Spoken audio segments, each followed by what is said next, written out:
MLA కోట MLC ఎన్నికల్లో ఇవాళ నామినేషన్లకు చివరి తేదీ. ఇవాళ మధ్యాహ్నం 3 గంటల వరకు కూడా నామినేషన్లు దాఖలు చేయవచ్చు. ఆ తర్వాత నామినేషన్లు దాఖలు చేయడానికి వీల్లేదు. ఈ క్రమంలో ఇప్పటికే పార్టీలు అయితే అభ్యర్థులను ప్రకటించాయి. కాంగ్రెస్ మొత్తం 3 అభ్యర్థులను ప్రకటించాయి. అద్దంకి దయాకర్, అదేవిధంగా విజయశాంతి, అదేవిధంగా శంకర్ నాయక్, వీరికి ఎమ్మెల్సీ టికెట్లను అయితే ఇచ్చింది. ఇక సిపిఐ మాత్రం అటు నెల్లికంటి సత్యంను తమ అభ్యర్థిగా ప్రకటించింది. ఇక బీఆర్ఎస్ నుంచి దాసోజు శ్రవణ్ను బీఆర్ఎస్ పార్టీ అభ్యర్థిగా ప్రకటించింది. ఇక వీరంతా ఇవాళ తమ నామినేషన్లను అయితే దాఖలు చేయనున్నారు. ఇక కాంగ్రెస్ అభ్యర్థుల నామినేషన్లో సీఎం రేవంత్, అదేవిధంగా టీపీసీసీ చీఫ్ మహేష్ గౌడ్ కూడా పాల్గొనే అవకాశాలు ఉన్నాయి. ఇక బీఆర్ఎస్ తరఫున కేటీఆర్ కూడా ఈ నామినేషన్ ప్రక్రియలో పాల్గొననున్నారు. ఇక నెల్లికంటి సత్యం, సిపిఐ రాష్ట్ర కార్యదర్శి కూనంనేని సాంబశివరావుతో పాటు సిపిఐ నారాయణ కూడా ఈ నామినేషన్లో తన నామినేషన్ దాఖలు చేసే సమయంలో పాల్గొననున్నారు. ఇక దీనికి సంబంధించి కాంగ్రెస్ అభ్యర్థుల విషయంలో మాత్రం చివరి వరకు కూడా కొంత ఉత్కంఠ నెలకొందని చెప్పొచ్చు. కాంగ్రెస్లో అధికార పార్టీ కావడంతో కాంగ్రెస్లో ఈ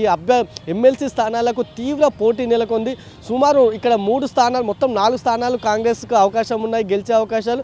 ఎన్నికల్లో పొత్తులో భాగంగా ఒక స్థానాన్ని అటు మిత్రపక్షంగా ఉన్నటువంటి సిపిఐకి ఇక్కడ కాంగ్రెస్ కేటాయించింది. మిగతా 3 స్థానాల్లో సుమారు 10ల సంఖ్యలో ఆశావాహులు నెలకొన్నారు. అయితే చివరికి అద్దంకి దయాకర్, అదేవిధంగా విజయశాంతి, శంకర్ నాయక్లకు అయితే పార్టీ అవకాశం ఇచ్చింది ఎమ్మెల్సీలుగా. ఈ ప్రస్తుతం వాళ్ళు ఇవాళ నామినేషన్లు అయితే దాఖలు చేయనున్నారు.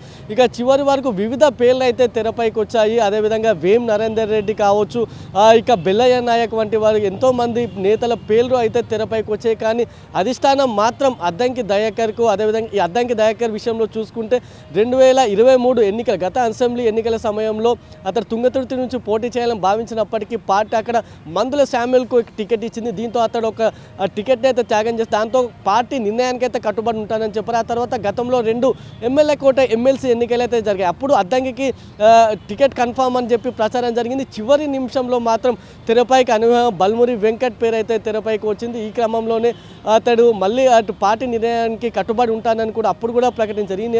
ఈ క్రమంలో ఈసారి కూడా అద్దంకి టికెట్ రాకపోతే పార్టీకి చెడ్డ పేరు వస్తుంది, పార్టీని నమ్ముకున్న కార్యకర్తలు, పార్టీని నమ్ముకున్న నేతలకు న్యాయం చేయలేదనే చెడ్డ పేరు వస్తుందనే ఒక అపవాదం మాత్రం కాంగ్రెస్ పై ఉంటుందనే క్రమంలో అద్దంకి దయాకర్కు చివరికి టికెట్ అయితే ఇక్కడ కన్ఫామ్ అయింది. ఇక గత కొన్నాళ్ళుగా ఎన్నికల తర్వాత సైలెంట్గా ఉన్నటువంటి విజయశాంతి పేరు అయితే అనూహ్యంగా తెరపైకి వచ్చింది. ఆమె ఇప్పటికే ఢిల్లీ వెళ్ళి ఏసీ పెద్దలు కూడా కలిసింది టికెట్ ఎమ్మెల్సీ విషయంలో. ఈ క్రమంలో ఆమెకు అనూహ్యంగా తెరపైకి వచ్చి ఆమెకైతే కాంగ్రెస్ పార్టీ టికెట్ అయితే కన్ఫర్మ్ చేసింది. ఇక నల్గొండ డీసీసీ అధ్యక్షులుగా శంకర్ నాయక్ ఉన్నారు. ఆయనకు టికెట్ ఇవ్వాలంటూ జానారెడ్డి కూడా ప్రతిపాదించారు. ఈ క్రమంలో ఆయనకు టికెట్ వచ్చినట్లు కూడా టికెట్ కన్ఫర్మ్ అయింది. ఈ క్రమం ఇక అటు సిపిఐలో చూసుకుంటే సిపిఐలో చాడా వెంకటరెడ్డి అదేవిధంగా పోటీ పడ్డారు ఎమ్మెల్సీ టికెట్ స్థానానికి. కానీ చివరకు నెల్లికంటి సత్యంను పార్టీ అభ్యర్థిగా ప్రకటించింది. ఇక బీఆర్ఎస్లో చూసుకుంటే బీఆర్ఎస్లో సత్యవతి రాథోడ్, అదేవిధంగా మహమ్మద్ అలీ వీళ్ళంతా తీవ్ర పోటీ పడ్డారు. కానీ ఇక గతంలోనే గవర్నర్ కోటాల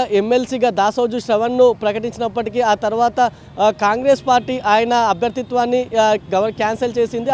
ఆ స్థానంలో కోదండరాంతో పాటు మరో వ్యక్తిని అక్కడ గవర్నర్ కోటాలో నామినేట్ చేసింది. ఈ క్రమంలో ఈసారి బీఆర్ఎస్ అధినేత కేసీఆర్ ఈసారి దాసోజు శ్రవణ్ను ఎమ్మెల్యే కోట ఎమ్మెల్సీగా అభ్యర్థిగా అటు దాసోజు శ్రవణ్ అయితే ఖరారు చేశారు. ఈ క్రమంలో వీరంతా ఇవాళ నామినేషన్లు దాఖలు చేయనున్నారు. అయితే పోటీ లేకపోవడంతో వీరంతా ఏకగ్రీవంగా ఎన్నిక కానున్నారు. ఇక 3 గంటల తర్వాత దీనికి సంబంధించి ఒక కీలక ప్రకటన అయితే వెలువడే అవకాశం ఉంది.